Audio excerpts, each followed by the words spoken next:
Topeka, Kansas. In the early 1950s, Kansas statutes permit cities of more than 15,000 to maintain separate school facilities for African American and white students.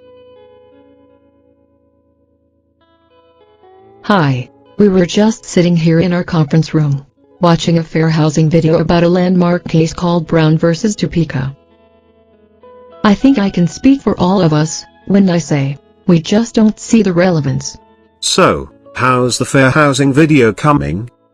Well, honestly, Jack, why is it important that we understand a case that happened 60 years ago? It just seems like we could be spending our time a little more productively. Well, Bridget, learning the history behind a law is always useful. This was a Supreme Court decision that made segregated schools illegal. But, not just in Kansas, it applied to all schools in the whole country. But what does desegregation of schools have to do with fair housing laws? Because, you see, when schools were segregated, the neighborhoods were segregated too, because people bought homes in the same vicinity as their kids' schools. Oh, I see. And the people purchasing homes actually relied on school segregation to ensure that their neighborhoods would be segregated too. Yes. And even though, by today's standards, that doesn't seem right.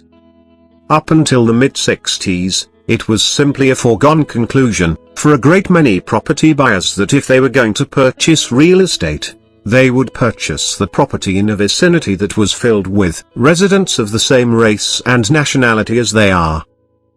Dude, that totally seems messed up. Yes, Zach. It is. In fact, I can't think of a better way to say it than that. Totally messed up, but messed up as it was.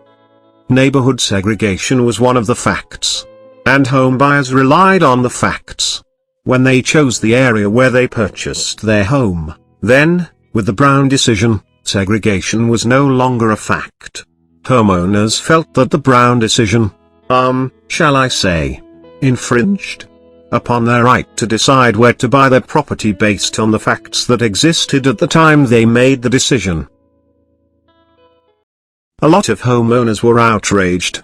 And of course, the press fueled their fire.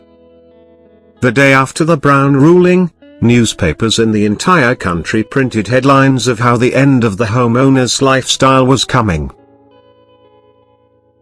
Prior to the Brown ruling, it was considered perfectly ethical, legal and moral to market homes based on their proximity to a white school or a black school.